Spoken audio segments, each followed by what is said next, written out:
Boa noite. A pregação tem como título Tão Novo e Já a Serviço do Pai. Lucas, capítulo 42, versículos 41 a 52.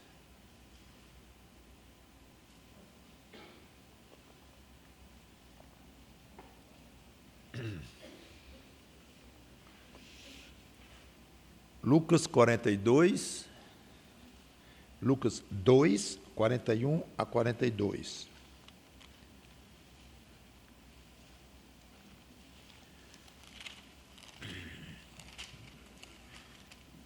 Diz assim a palavra de Deus.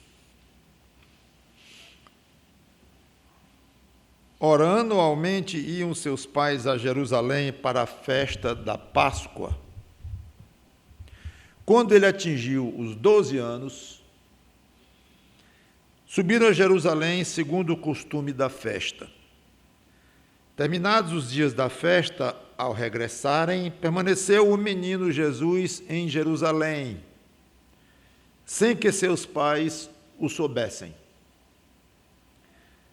Pensando, porém, estar ele entre os companheiros de viagem, foram caminho de um dia. E então passaram a procurá-lo entre os parentes e os conhecidos. E não o tendo encontrado, voltaram a Jerusalém à sua procura. 3 dias depois, o acharam no templo, assentado no meio dos doutores, ouvindo-os e interrogando-os. E todos os que o ouviam, muitos se admiravam da sua inteligência e das suas respostas. Logo que seus pais o viram, ficaram maravilhados. E sua mãe lhe disse: Filho, por que fizeste assim conosco? Teu pai e eu, aflitos, estamos à tua procura. Ele lhes respondeu: Por que me procuráveis? Não sabíeis que me cumpria estar na casa de meu pai? Não compreenderam, porém, as suas palavras que lhes dissera. E desceu com eles para Nazaré, e era-lhes submisso. Sua mãe, porém, guardava todas essas coisas no coração. E crescia Jesus em sabedoria, estatura e graça diante de Deus e dos homens. Vamos orar. Obrigado, Senhor Deus, pela Tua palavra, que o Teu Espírito Santo nos ajude a mergulhar um pouco nessa história tão diferente, tão atípica e tão única nos Evangelhos, na Bíblia inteira. Dá-nos sabedoria e iluminação. Em nome do Senhor Jesus Cristo, te pedimos e agradecemos. Amém. É uma passagem única. Jesus com 12 anos de idade, adolescente, ou pré-adolescente. Aos 13 anos, o menino judeu era considerado filho da lei, que é o famoso Bar Mitzvah, que é uma cerimônia toda especial que os judeus comemoram quando o rapaz faz 13 anos de idade e assume, então, algumas responsabilidades e uma certa situação nova na vida dele. É um momento muito importante. Então, não se sabe se foi para que ele se acostumasse ou se preparasse para um ano depois. Não sabemos exatamente a relação dos 12 com os 13, que é um número importante para os jovens judeus. É provável que esta tenha sido a primeira vez que ele tenha ido a Jerusalém depois da sua circuncisão, 12 anos antes. Não sabemos se ele já tinha ido alguma vez ou não. Pode ter ficado maravilhado, no caso de ter sido a primeira vez, ou se não a primeira vez, mais uma vez maravilhado, agora a primeira vez com 13 anos, claro, não tinha a mente de 10, nem de 11, nem de 12, estava em fase de crescimento e de amadurecimento. Alguns acham, inclusive, que aqui ele adquiriu maior conscientização da sua tarefa, do seu papel diante do Pai, do seu serviço a fazer perante os homens aqui. Embora o texto não comente isso, mas é óbvio que tudo isso foi fazendo parte do crescimento dele, conforme nós lemos, inclusive, no versículo 52, que eu vou comentar.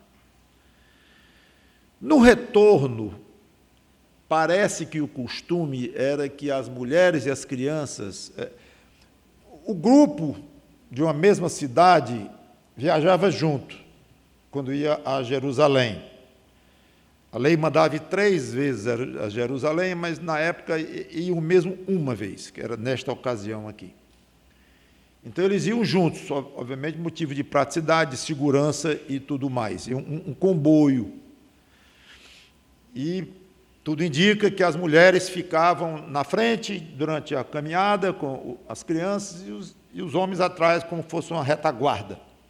E à noite se reuniam, todo mundo parava, não andavam de noite, paravam, e num lugar já previamente estabelecido, para dormir lá e continuar no dia seguinte. Nesse momento, as famílias se reuniam. Então, parece que passaram o dia todo caminhando, Maria num lugar, José no outro, talvez cada um achando que Jesus estivesse com o outro. Inclusive, ele estava na idade que não era mais uma criança e nem era mais um homem. Não era ainda um homem ou um rapaz feito, estava naquele meio termo.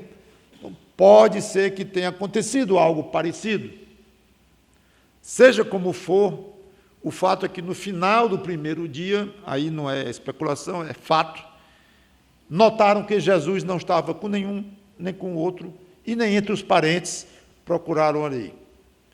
Então, devem ter passado a noite, para não viajar de noite, se já tinham andado um dia para lá, andaram um dia para cá, voltando para Jerusalém, que seria o segundo dia. No terceiro dia, então, acontece isto, esse fato que nós lemos aqui. Por isso é que ele fala no terceiro dia, o encontraram lá. 46 e 47. 3 dias depois de que, no terceiro dia, desde que o tinham visto pela última vez, seria mais ou menos assim, o acharam no templo, assentado no meio dos doutores, ouvindo-os e interrogando-os, e todos os que o ouviam, muitos se admiravam da sua inteligência e das suas respostas. A ideia aqui, tem alguns desenhos que a gente já viu sobre essa cena, e alguns desenvolvem, mas a ideia de que ele estava no meio assim, de uma roda de doutores da lei, ele dando uma aula, ou coisa assim, não deve ter sido esta a cena, não. Não é que ele estava ensinando de uma maneira superior ou academicamente dando uma aula e todos ouvindo ali ao redor, mas fazia parte do jovem ser edificado ou ser instruído na lei e em tudo que eles tinham como lei na época, e a lei foi muito acrescentada por coisas humanas, como você sabe, tradições e tudo mais. Mas a ideia era um jovem aprender com os mestres através de perguntas e respostas. Hoje, mais ou menos, é assim. Assistimos uma aula na escola, na faculdade, que o professor fala o tempo quase todo, embora seja permitido um aluno, quando quiser, levantar a mão, o professor dá ou não a palavra e tal, mas quase 100% do tempo é o professor falando. Na época, era muito mais na forma de diálogo, não um bate-papo, mas diálogo no sentido de que os professores falavam e perguntavam, checando e provocando os alunos do bom sentido, estimulando-os. O que você acha disso? O que você acha daquilo? E o jovem perguntava de volta, e essa troca de perguntas e respostas é que era o normal. Então, tudo indica que estava acontecendo isto com o Senhor Jesus Cristo lá. Ele estava, então, como um pupilo um jovenzinho, diante dos mestres da lei, dos grandes da época lá, que estavam em Jerusalém. Obviamente notaram algo muito especial no menino, então que ele podia estar tendo um certo destaque, podia, não no sentido, como já falei, dele dando uma aula para todo mundo, não era, poderia que não era o caso, mas que havia algo de especial, a ponto de dizer aqui que as pessoas estavam maravilhadas. Todos os que o ouviam, muitos se admiravam da sua inteligência e das suas respostas. Então, deveria estar um clima, quando os pais viram, de admiração por parte dos mestres da lei, assim, de maravilhados, assustados e sem entenderem, talvez, mas o clima era claramente disso. Então, que ele era um jovem comum ali, foi deixado claro que não era. Pode até ter pensado que era no começo, mas logo, logo ele se destacou. O que era óbvio, inclusive, era o Deus encarnado entre os homens. Ali estava o Filho de Deus entre os homens. O Espírito Santo estava sobre ele, inclusive, sem medida, como diz a Bíblia, que ele recebeu o Espírito sem medida. É uma coisa que os escritores, os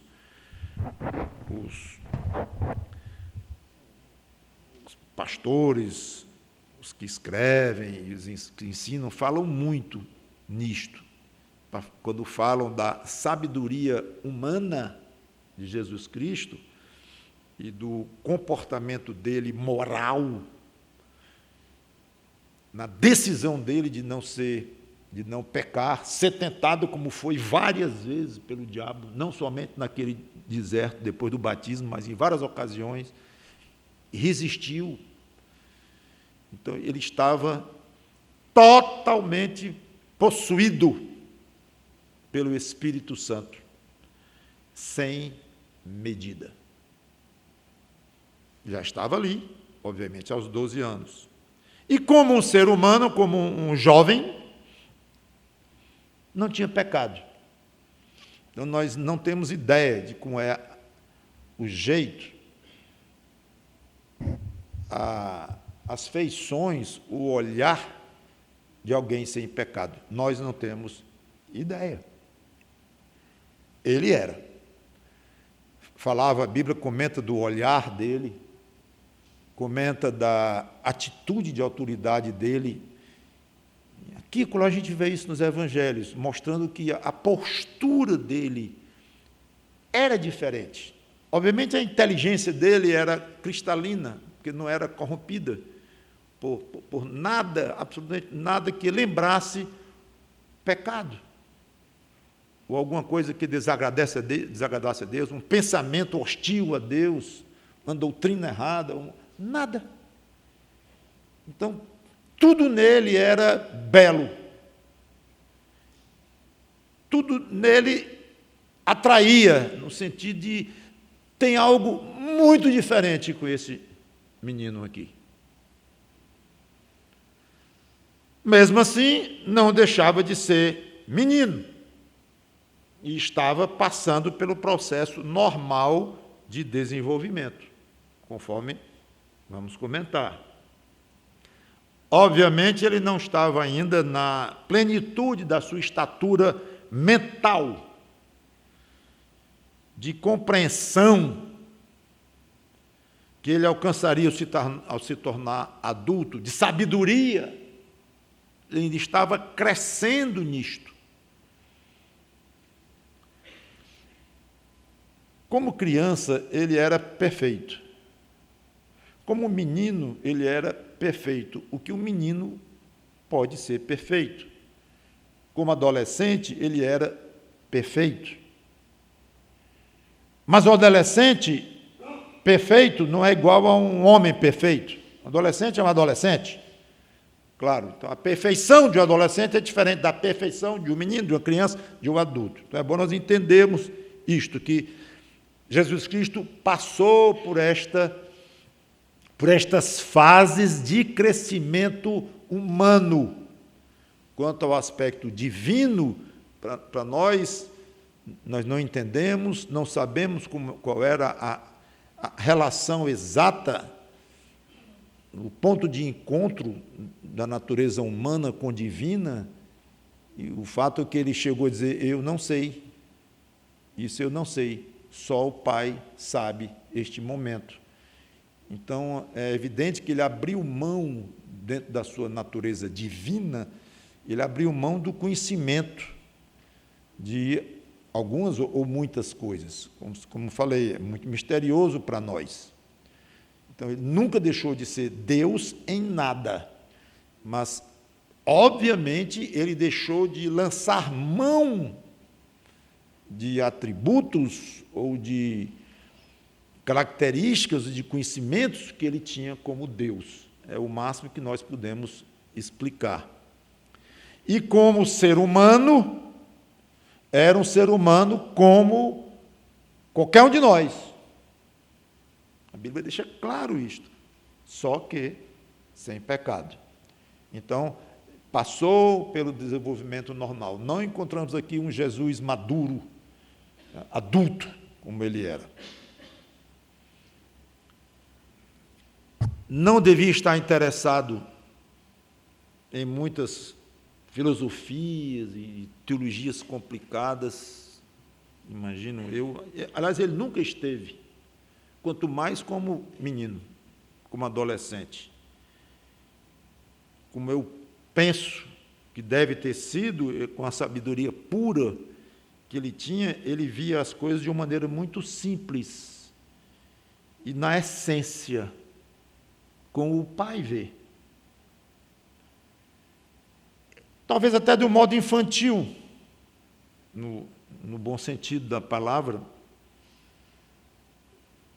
As coisas de Deus, embora possam ser aprofundadas sem limites pelos homens, mesmo homens fiéis a Deus, inteligentes, cultos, mas em essência as coisas de Deus são simples.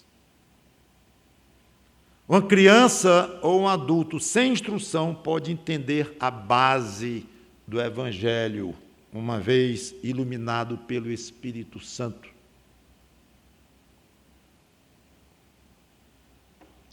Os homens, com suas teologias e doutrinas e dogmas, fazem as coisas de Deus mais complicadas do que são.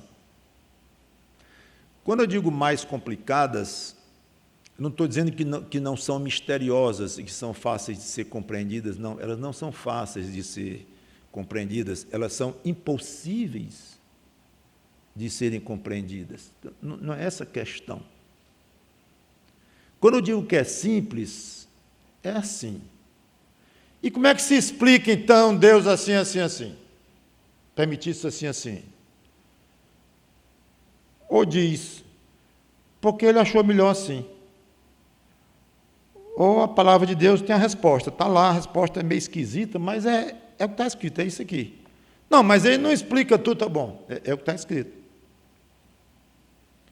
Não, mas isso aqui, esse aí não está escrito é nada. Então, eu não sei. Eu digo simples, é isso. É isso. Isso é pregar a Bíblia. Isso é ensinar a palavra de Deus. Chegar e dizer, não sei. Isso é ensinar. Porque a gente está ensinando que Deus, na sua sabedoria, resolveu não revelar na sua palavra este assunto que o outro está questionando. Pronto. Como é que pode Deus dizer que escolhe a pessoa para ser salva e, ao mesmo tempo, responsabilizar a pessoa porque não quis ser salva? Como é que pode? Não sei. Isso vai satisfazer a mente de um teólogozão que há 30 anos está estudando a Bíblia, sabe o hebraico e o grego de trás para diante? Não, isso tem que ter uma explicação. Não, nós somos inteligentes.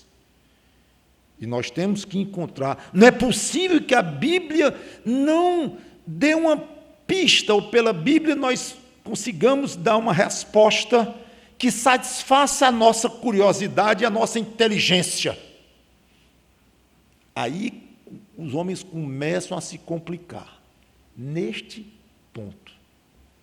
Quando procuram dar uma ajeitada ou uma forçada para mostrar um ponto de vista, e o outro para mostrar o outro ponto de vista, e começa a puxar, e aí vem os livros, e vem as tendências, e vem as correntes, e vem as denominações, e vem teorias, até delírios, até heresias surgem desta forma, outras vezes não tão ruins os ensinos, mas não estão de acordo com as Escrituras, e seria muito mais simples dizer, a Bíblia ensina isso, e a Bíblia ensina isso. Como é que essas coisas se conciliam? Não sei. Deus sabe. Como é que Deus é justo em fazer com que a humanidade inteirinha nasça responsável pelo pecado de Adão? Você é responsável pelo pecado de Adão. Você nasceu com pecado porque você pecou em Adão. Você estava lá pecando com Adão. Quando Adão pecou. Isso não é justo. E sabe mais? Eu acho que Deus diria assim, você tem razão, ao dizer que eu não sou justo. Eu concordo. De acordo com a sua noção de justiça. Eu entendo. A sua noção de justiça é tão fraca, tão incompleta, tão imperfeita, que aos olhos dessa noçãozinha de justiça, eu não sou justo. Concordo que você não tem outra forma a não ser pensar assim. Se for tomar como base a sua relação comigo, com base na sua avaliação pessoal das minhas características, justiça, etc, etc. O que eu não concordo é quando eu digo que sou justo e você não quer acreditar. Aí você me ofende. Aí você me magoa. Porque eu estou dizendo, eu sou justo. Você não entende, que eu sei que você não entende, admito que você não entende, porque não entende, não quer aceitar. Que justiça é essa? Aí você me magoa. Em vez de baixar o pescoço e dizer, sim, Senhor, tu és justo, porque tu dizes que és, e é óbvio que é uma justiça muito acima da minha, e que eu apenas pesco um pouquinho, consigo enxergar um pouquinho dessa justiça. Aliás, me deixa enxergar um pouquinho mais, até eu morrer, até eu ir para o céu, me deixa que teu Espírito me ilumine, porque eu entendo um pouquinho mais, só um pouquinho eu ficaria tão feliz. Essa é a atitude que Deus gosta. Então, voltando, não quero me afastar muito, já tendo me afastado, as coisas de Deus são simples nesse sentido. Nesse sentido.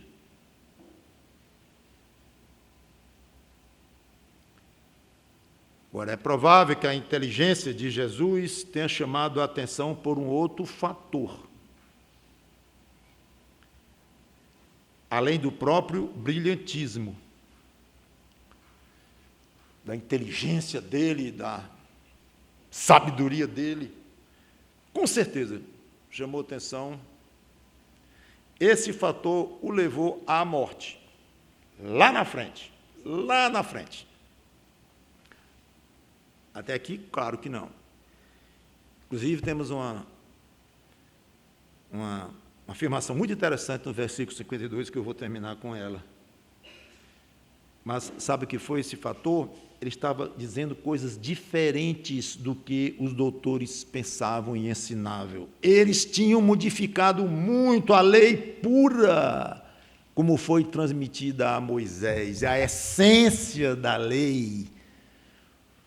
A lei se tornou muito mais complicada do que já era.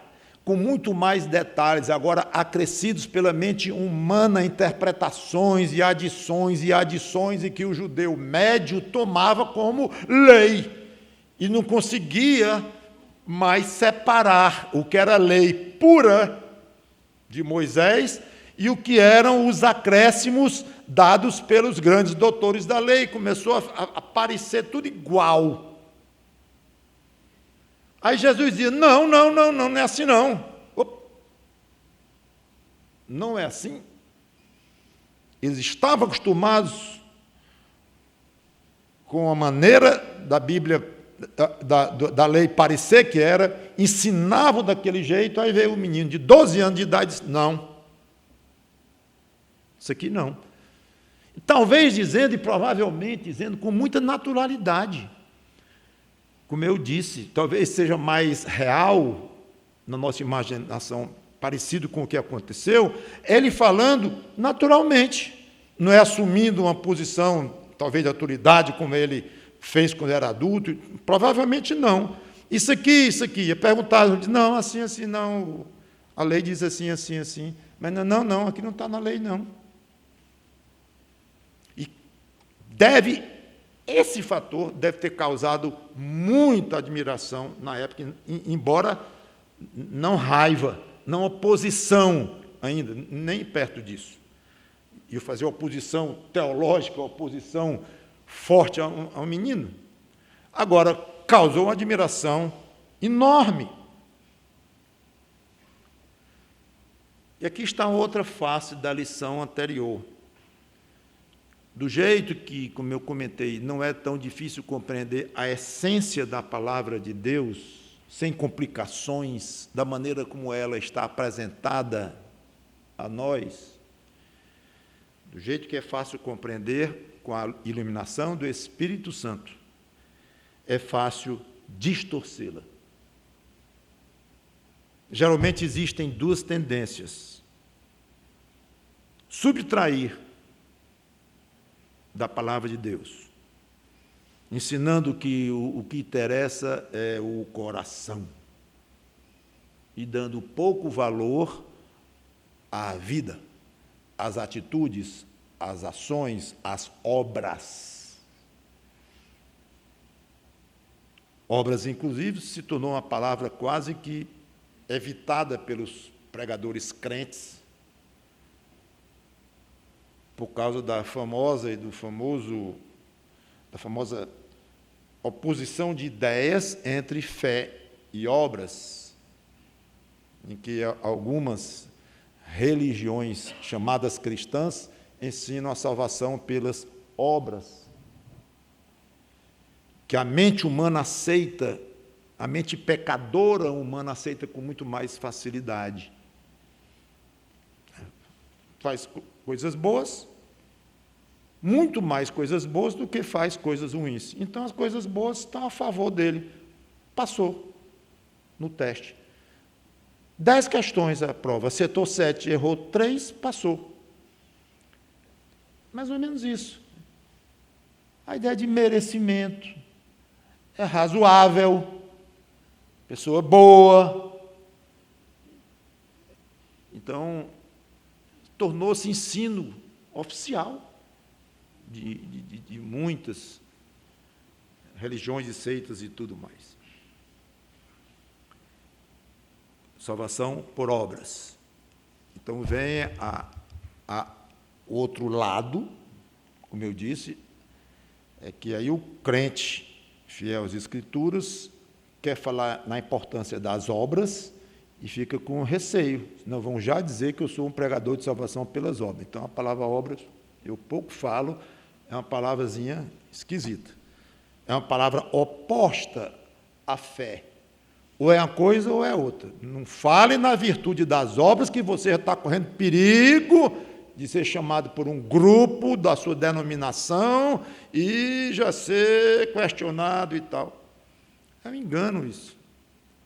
As obras são altamente valorizadas na palavra de Deus, altamente valorizadas, mas no lugar delas.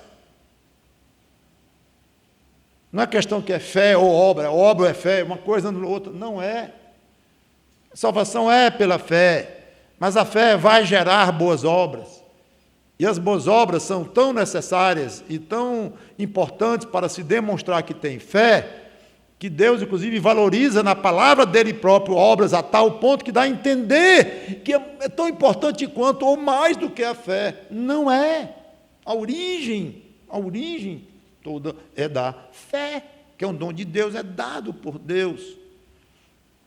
E a pessoa se converte, se arrepende dos seus pecados, se entrega a Cristo, e agora naturalmente vai ter a tendência, a inclinação de boas obras. Bom, mesmo assim, vem as distorções. O que interessa é o coração. É minha intenção. O que eu faço, o que eu deixo de fazer, não tem muita importância, não. Você sabe que a Bíblia não dá muito valor a boas obras e tal. Está errado. É uma tendência errada. Então, resultado disso, uma vida religiosa não é nem uma vida religiosa, é uma vida moralmente frouxa, espiritualmente frouxa, porque não está preocupada com boas obras.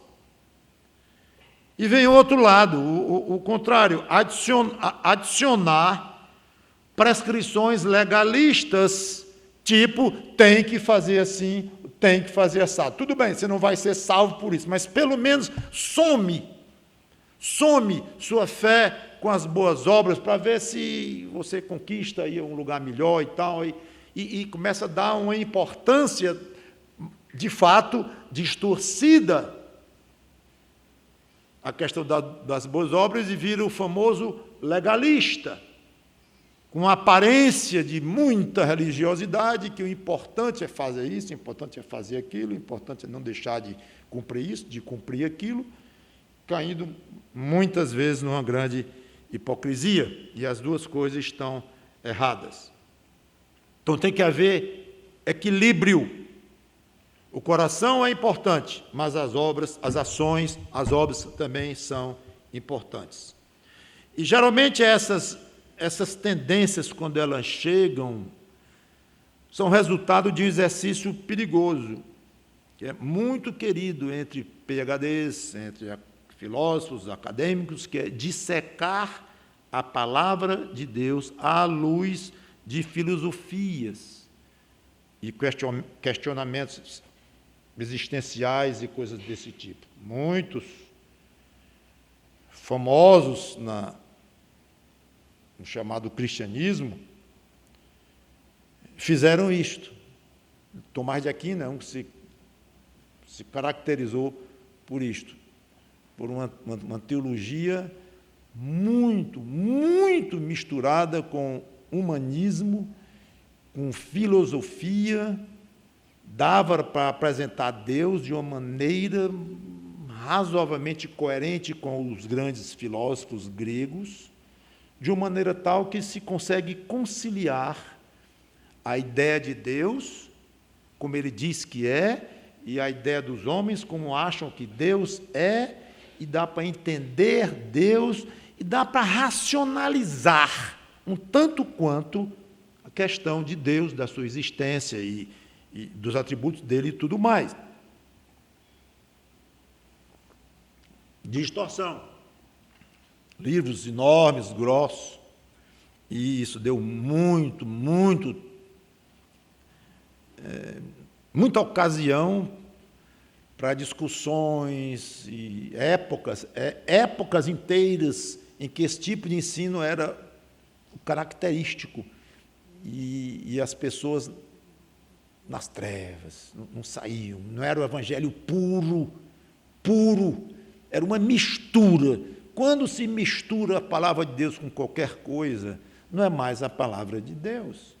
Uma água pura com uma gota de veneno está envenenada. É bom perguntar, é bom estudar, é bom aprofundar, mas apenas até onde a Bíblia permite. Passou dali, é especulação e passa a ser danoso. O alvo do crente deve ser compreender a Bíblia na sua simplicidade, na sua essência, entendendo as coisas básicas da palavra de Deus, de uma maneira tal que, se Cristo estivesse aqui pregando no meu lugar, e ele fosse falar, não causasse, pelo menos, aquele tipo de maravilhamento que ele causou, não somente naqueles 12 anos, mas depois vimos na fase adulta, de uma maneira muito mais pesada, mais forte, que causou oposição até a morte dele. Que escândalo que ele está dizendo! Nós não entendemos isso, nós não concordamos com isso. É outro ensino, que de onde é que ele vem? É do diabo. Não, é de Deus. Como é que pode? Se não fosse Deus, não faria essas coisas. E brigavam em torno dele, ficavam impressionadíssimos pelo que ele estava dizendo. Mas o que ele estava dizendo, não vou dizer que não era nada mais do que a lei, porque era mais do que a lei, tinha revelações novas, mas a base, o fundamento do que ele estava dizendo era a lei, pura, em essência. Mas eles tinham modificado tanto que não reconheceram. Esse homem está com doutrina estranha. Logo quem?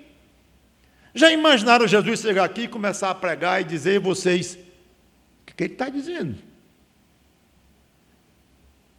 Irmão, seria um pesadelo. Pesadelo. O próprio Jesus Cristo chegar aqui e dizer coisas com base na Bíblia, não estou dizendo de coisas futuras que nós não sabemos. Lógico, revelações que só ele sabe, é claro, vamos nos maravilhar e dizer amém. Nós não sabíamos disso. Estou falando de coisas da Bíblia. Vamos aqui a Atos capítulo 7, vamos a 1 Coríntios. Não, eu estou dizendo, é ele dizendo. Vamos lá a Romanos tal. Quando ele começasse a pregar, aí dizia, porque Paulo disse aqui, mas queria dizer isso. E nós... Prende o pastor Mauro.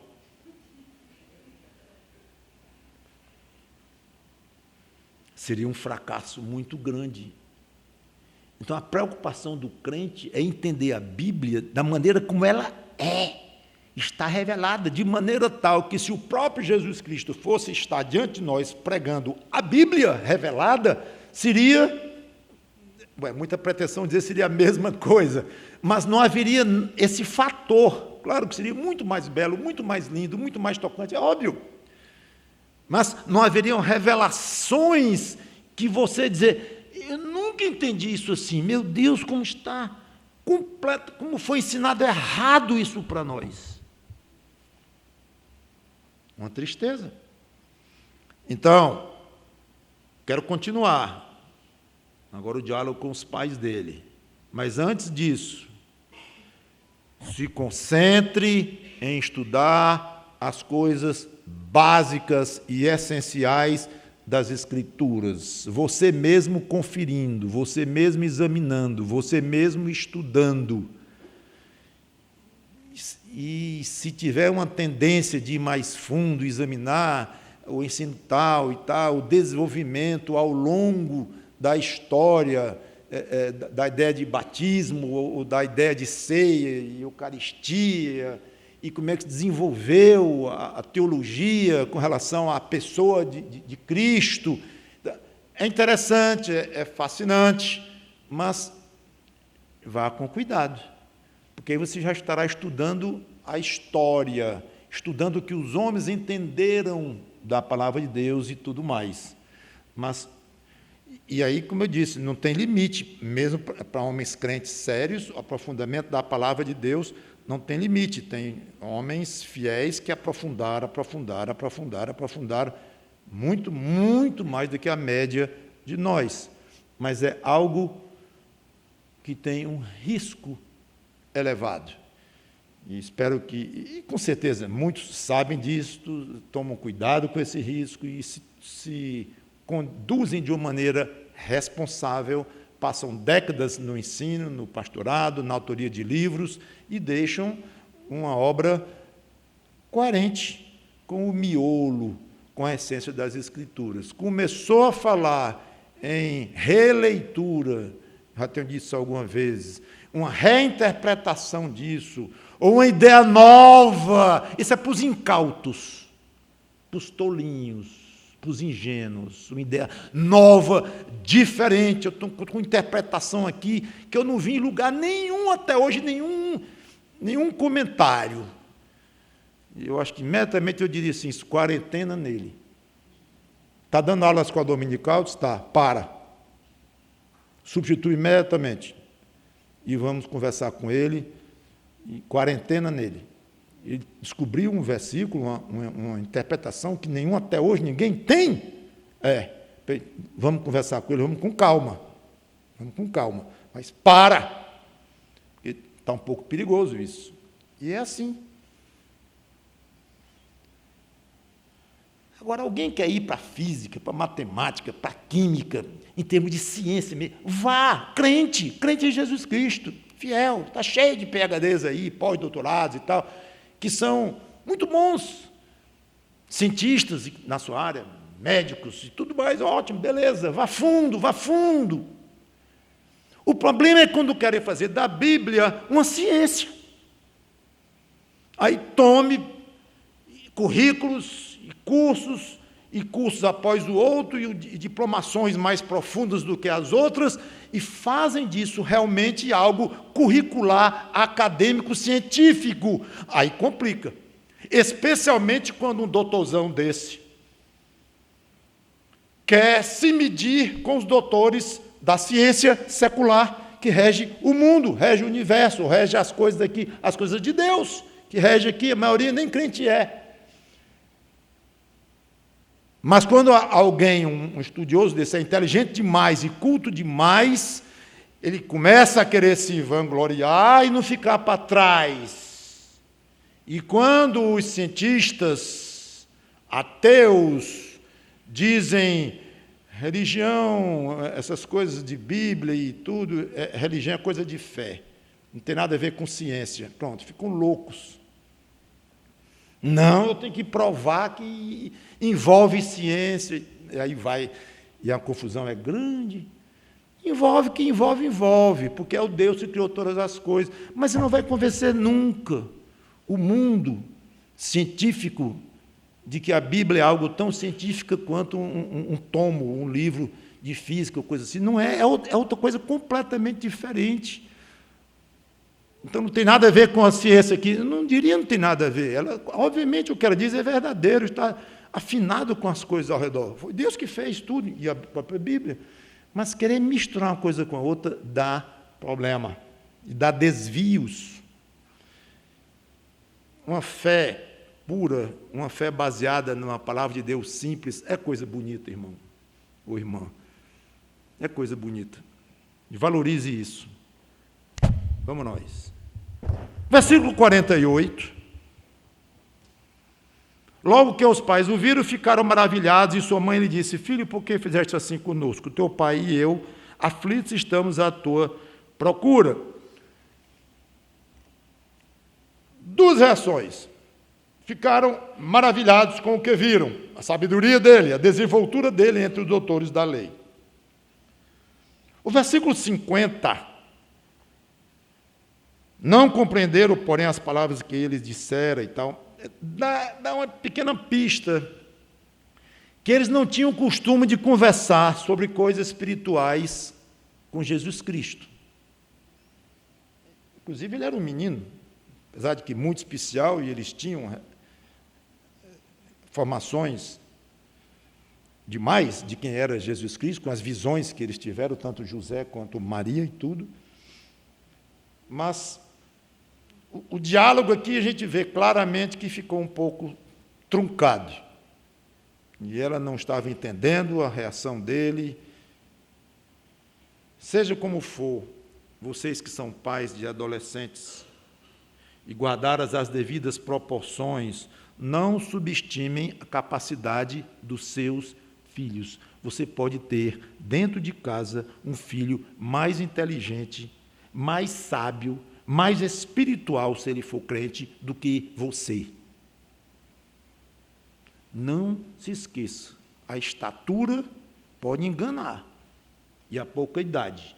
é como eu disse, a espiritualidade de um menino de 12 anos, a maturidade, a largueza da sabedoria não vai ser a mesma de um adulto crente, 2 crentes aqui, não.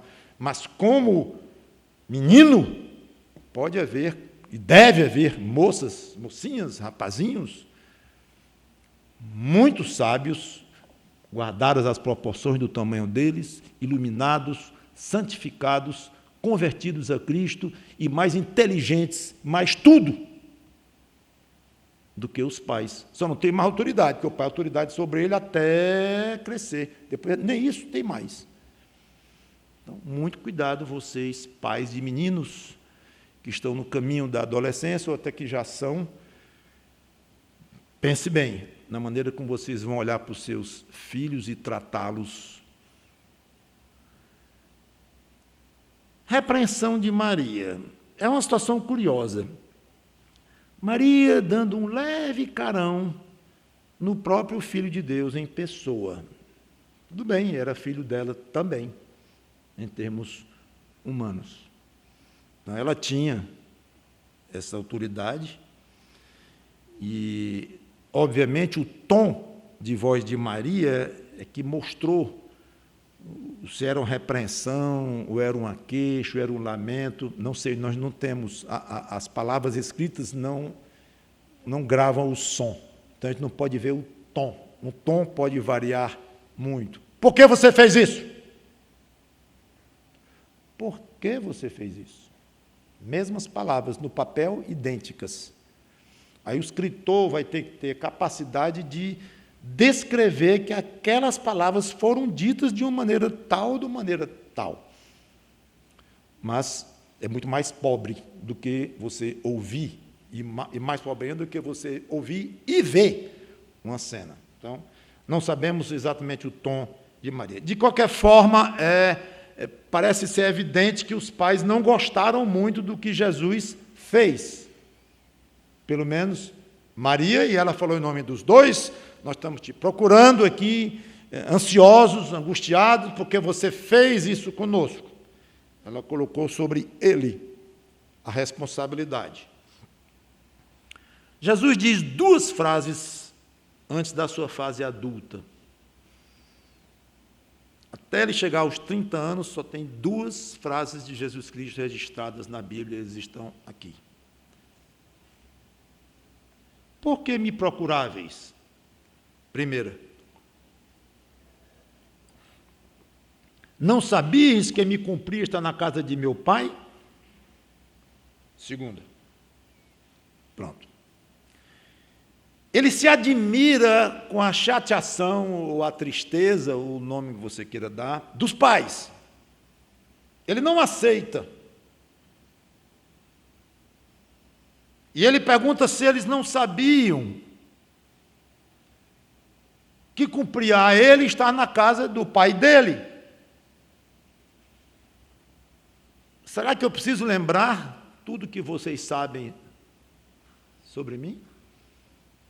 Tudo que vocês ouviram dos anjos nas revelações, antes do meu nascimento, tudo que ocorreu comigo, durante o meu batismo lá em Jerusalém, as coisas maravilhosas que aconteceram, eu não preciso repetir aqui. Vocês sabem que eu sou filho de Deus.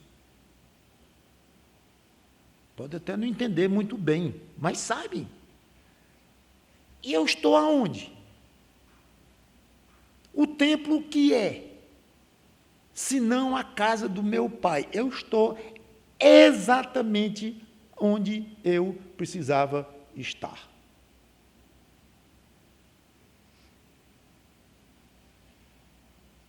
Para ele isso era absolutamente lógico, cristalino, acima de qualquer discussão.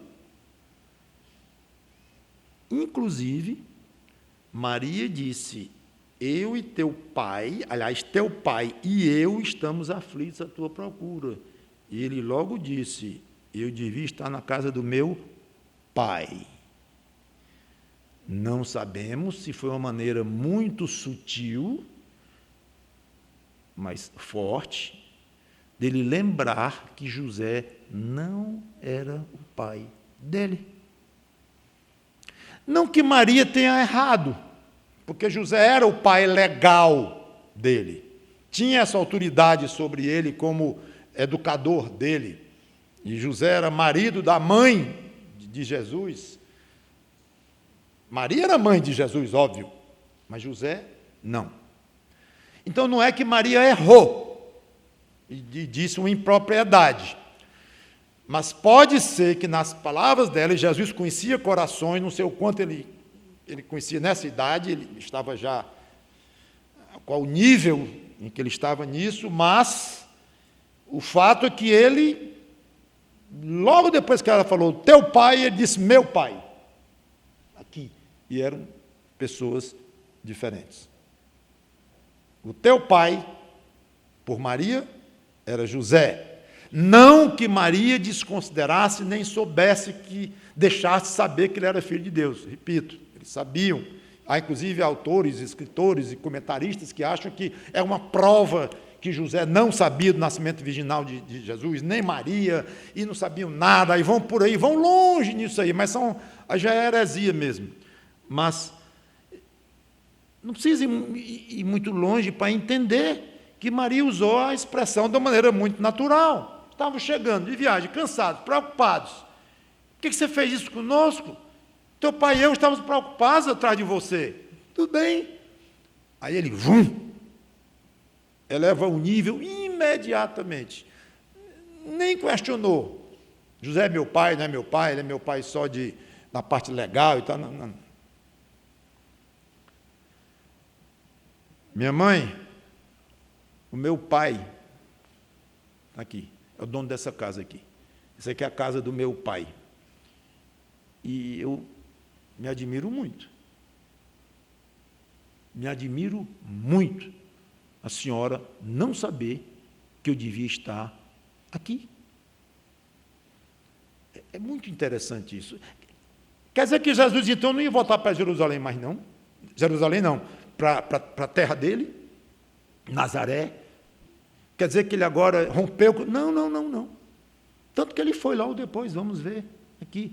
Mas quando a mãe abordou isto, e como se Jesus tivesse a responsabilidade maior de estar com os pais dele, humanos, ela de fato e ele legalmente e tal, como já expliquei, mas quando ele comparou isso com o aspecto dele, filho de Deus, estando na casa do Pai, no templo em Jerusalém, ele desnivelou imediatamente, e não aceitou o argumento do pai, da mãe dele. Então, na realidade, ele acabou, de uma certa forma, censurando, ou reclamando, ou se queixando, eu não sei o verbo, para colocar exatamente, ou lamentando, depende muito também do tom da voz dele, que eu não sei como foi, mas com certeza de maneira sutil e muito respeitosa, mas ele deixou as coisas nos seus devidos lugares. E é uma situação interessante, os pais meio ressentidos com o filho, a ponto de o repreenderem, e o filho ressentido com os pais, a ponto de também os censurar, não concordar com eles. E olhem os personagens envolvidos aqui, hein? Os pais fiéis a Deus, servos. Maria, bem-aventurada entre todas as mulheres. Era só ela mesma que estava falando aqui, e José do lado. E do outro lado, o próprio Jesus Cristo. E aqui vemos um ruído na comunicação, uma certa falta de afinação. Como explicar isto? Eu creio que não é difícil. Desnível espiritual.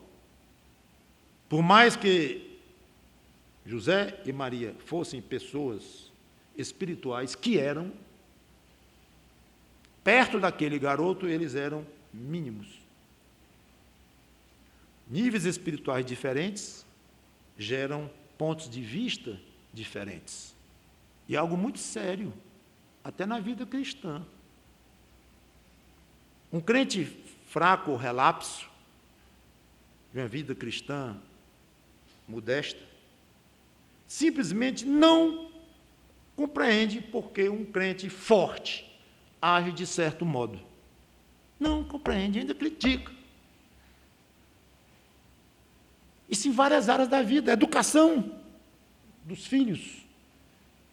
Tem um critica o outro, porque um faz de um jeito que o outro faz do outro. E quando você vai ver, estão tendo níveis espirituais diferentes, maneiras de ver e de fazer diferentes. Procedimento nos negócios, a ética, em todas as áreas. O crente fraco olha e diz assim, quer ser santinho, coisa desse tipo, e sai logo do mundo, assim não vai, assim não adianta, quer ser mais santo do que Jesus e tal. Muitas vezes é típico do crente bem fraquinho, que não compreende a atitude do outro. E, num certo sentido, o outro olha e diz, como é que pode? Aquele irmão não está entendendo, ele não está enxergando isso, não. Para o crente forte, aquele que é mais instruído na palavra, é mais exercitado na comunhão com Deus, não é que é mais inteligente, não, mas ele leva mais a sério as coisas de Deus, e dedica mais tempo, e mais inteligência, e mais energia às coisas de Deus. Ele vê de um ângulo e diz, coitados, não estão enxergando nada, ou muito pouco, estão míopes. Isso é realidade. Agora, seria outro assunto que eu não vou comentar, como é que um deve tratar o outro. Mas, que é fato é, e que é problemático isto, no meio das igrejas, é difícil. Já notou que é difícil uma amizade íntima entre crentes de níveis espirituais muito diferentes? Observe. Não estou falando de uma amizade, boa amizade, gostosa, bom relacionamento, não estou falando isso. Mas de amizade íntima, de ficarem horas juntos e se influenciando mutuamente, se edificando ou não edificando, mas amizade íntima, porque um influencia muito o outro, mas pode observar. Geralmente, cada um procura mais ou menos um irmão ou irmã que entenda do jeito que ele entende as coisas, ou pouco, ou muito mais. Um casamento entre crentes com grande desnível pode dar problemas. Já vi problemas assim. Interessante. Os dois crentes casam, tudo mais, são salvos em Cristo, mas a maneira de ver a vida cristã, de ver as obrigações cristãs, de ver as responsabilidades, de ver as prioridades, muito diferentes. Isso gera problemas grandes. Solução para esses desencontros, muito simples. Cada um conseguir chegar num nível mais elevado que puder em termos espirituais. Muito bem. Então Jesus diz, me cumpri estar na casa de meu pai. A versão corrigida tem, tratar dos negócios do meu pai. Seja como for, 20 anos antes de iniciar o seu ministério, mais ou menos, 18 anos para ser mais exato, na única vez em que falou como menino na Bíblia, Jesus resume todo o propósito da sua primeira vinda. Tratar dos negócios do Pai. É bonito demais. Ou seja, fazer a vontade do Pai. Muitas vezes durante seu ministério ele se referiu a esta determinação férrea de fazer a vontade do Pai. Versículo 50 diz que não entenderam o que ele disse. Novamente, uma questão de nível espiritual. Não compreenderam, porém, as palavras que ele dissera. Não entendeu mais, não. Duas coisas importantes no 51. E desceu com eles para Nazaré e lhes era submisso. Sua mãe, porém, guardava todas estas coisas no coração. Então, Jesus interrompeu a sua conversa com os doutores da lei e foi para casa. Desceu com os pais para casa e lhes era submisso, mostrando claramente o cumprimento do mandamento bíblico de ser submisso aos pais. Ele disse para João Batista que cumpria obedecer toda a lei, fazia parte da lei obedecer os pais. podiam ser menos sábios, menos inteligentes, menos tudo, não importa. E isso ele fez. Nada disso era motivo para não obedecê-los, o fato de ele estar num outro nível. Vocês, filhos, cuidado com as desculpas para desobedecerem aos pais. Não tem desculpa. Enquanto estão debaixo da autoridade do pai, têm obrigação de obedecer o pai. Maria guardava todas aquelas palavras no coração. É bonito isso, é típico dela. Umas 2 ou 3 vezes isso é dito na Bíblia, pelo menos umas 3. E imagino que ela não ficava perguntando o tempo todo, e ia para Jesus, me explica aqui, me explica ali. Pelo jeito, ela meditava. Guardava no coração. Imagino que ela orava e meditava. Quando não conseguir compreender algum ensino da Bíblia, mesmo depois de estudar e tentar compreender, ore e medite e peça a Deus que Ele dê compreensão, se Ele quiser dar. Pronto, e guarde aquilo, e medite naquilo. E se você entende aquilo, excelente, cresça naquilo, e pronto, guarde para você aquilo. Passe, depois ensine para outros e tudo, mas em primeiro lugar, resolva isso no seu coração, e aprenda a observar coisas de você próprio. Aprendi 10 coisas essa semana na vida cristã. Que beleza, meu irmão. 10. Notei tudinho. Aprendeu como? Do pastor. Não, 5 do pastor e 5 do professor da escola dominical. Achei massa. Escrevi, que eu notei tudinho. 10 lições da vida cristã. Ótimo que você esteja tão ligado nas pregações do pastor, na escola dominical, mas vem cá, desses 10, não tem assim um que você tirou de si próprio? Coisa linda. Coisa linda na palavra de Deus. Que maravilha, que beleza. Quiser pular, pule, não tem problema nenhum. E anote, aprendi isso hoje da palavra de Deus, E medite naquilo, e pense naquilo. E às vezes não é assim tão simples. Você diz aqui, tem coisa bonita que eu não estou entendendo direito. Aí você pensa, ora, medita, aí passa uma semana, 2 semanas, mês, às vezes meses. E um dia, aquilo vem. Como se ninguém tivesse falado aquilo nunca para você. E você nunca tivesse visto na Bíblia. Mas de repente você vê, Deus me deu de presente esta compreensão da palavra dele. Que maravilha, isso é seu. Isso vai guardar isso aqui como uma pérola que você descobriu, que Deus lhe deu. Tudo bem com os ensinos dos pastores e dos professores e dos crentes mais velhos, mas não fique dependente deles. O Espírito que habita neles é o mesmo que habita em você. E se disponha a lhe ensinar as coisas. Seja como Maria, pense nessas coisas. Por fim, encerrando o versículo 52, e crescia Jesus em sabedoria, estatura e graça diante de Deus e dos homens. Já comentei que ele passou pelo processo de desenvolvimento como todo ser humano, e vemos aqui 2 fatores de crescimento. Sabedoria, tanto mental, inteligência, bom senso, e certamente espiritual também. E estatura, tudo indica que aqui falava mais do aspecto físico mesmo. Ia crescendo o corpo dele, ia se desenvolvendo como homem. E, além disso, ele tinha um outro tipo de crescimento, que já era um crescimento de outra forma, era um crescimento diante de Deus, do Pai, e diante dos homens. Em quê? Em graça.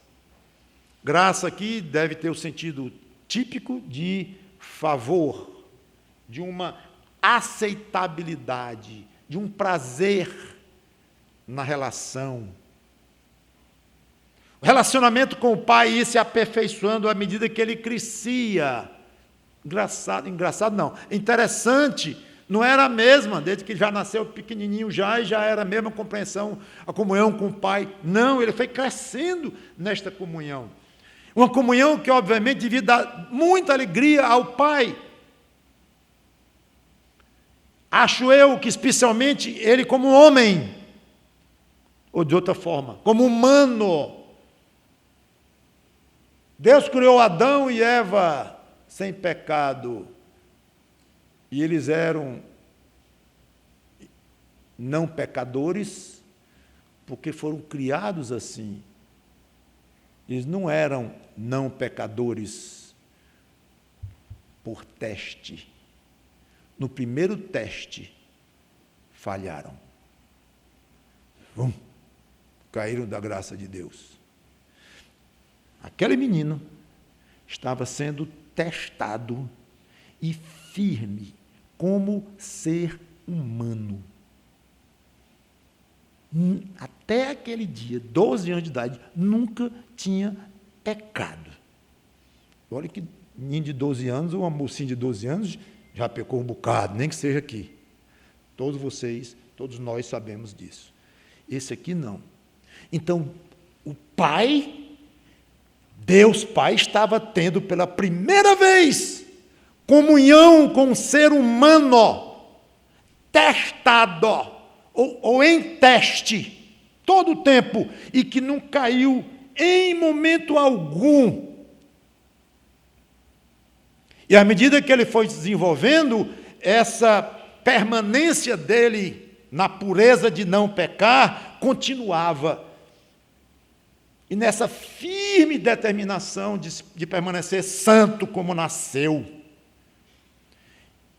Isso deve ter agradado ao Pai de uma maneira suprema, e o Pai se tornou extremamente agradável ao seu filho, querendo apoiar o filho, ajudar o filho, amando o filho, e é belíssima a relação dos dois ao longo do pouco que nós temos dos anos de Cristo aqui na Terra, da janelinha apenas de 30 a 33 anos mais ou menos, e esse micro abertura aqui com 12 anos.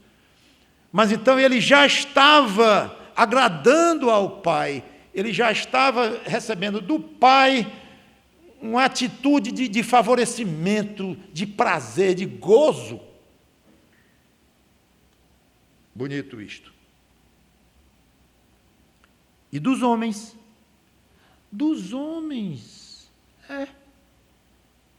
Ele era uma pessoa extremamente querida, afável, dessas que dá prazer estar perto.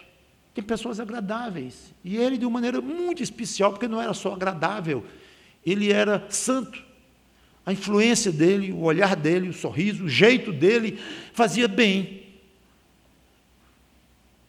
Então ele crescia em graça, em favor, diante dos homens. Então houve um período em que Jesus foi aceito pelos homens, desta forma, assim, de relacionamento humano e tal. Sim, houve, está aqui escrito.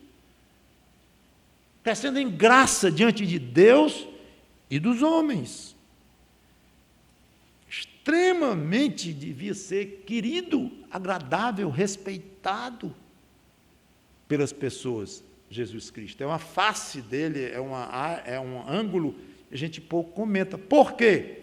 Porque nós vamos logo para o início do ministério dele. Aí ele entrou logo denunciando e dizendo como era de fato a lei, quais eram as exigências de Deus, o quão longe o povo estava de Cristo. Aí ele começou a pisar em calcanhares. Aí a oposição começou, não, assim não. Então, quando ele veio com o ensino dele mesmo, quando o ministério dele começou, aí foi rápida. A oposição até acabou na cruz. Num certo sentido, porque depois ressuscitou, graças a Deus. Mas é muito interessante que houve um período que ele era muito bem quisto entre os homens, o que não é de surpreender. Irmãos em Cristo, guardadas as proporções, você tem crescido diante de Deus? Fica a pergunta. No sentido de se tornar cada vez mais agradável a Deus. e ele ter cada vez mais prazer em você, cada vez mais favorecer a você. E diante dos homens também, aí já é um pouco complicado, porque tem a perseguição, tem a oposição, eu sei, mas pelo menos no sentido de respeitabilidade, de coerência. Que alguém pode levar o outro, o carrasco, pode cortar o pescoço do outro, a obrigação dele está num papel ali, mas dizer, respeita esse camarada aqui. É um bocado teimoso, bastava ter dito o contrário, que seria poupado, os filhos dele ali chorando e tal. Eu não entendo bem não, mas eu até discordo do que ele pensa, mas eu respeito. Ele é coerente. Então, muitos inimigos nos respeitam, porque veem coerência. E se há algo que agrada a Deus, é a coerência do crente. Coerência envolvendo firmeza na sua disposição de ser um crente fiel e agradável a Deus. Sejamos assim, dia a dia, crescendo diante de Deus e dos homens. Vamos orar. Obrigado, Senhor Deus, pela Tua palavra, que o Teu Espírito Santo nos ajude a viver como Jesus Cristo. Em nome dele, amém.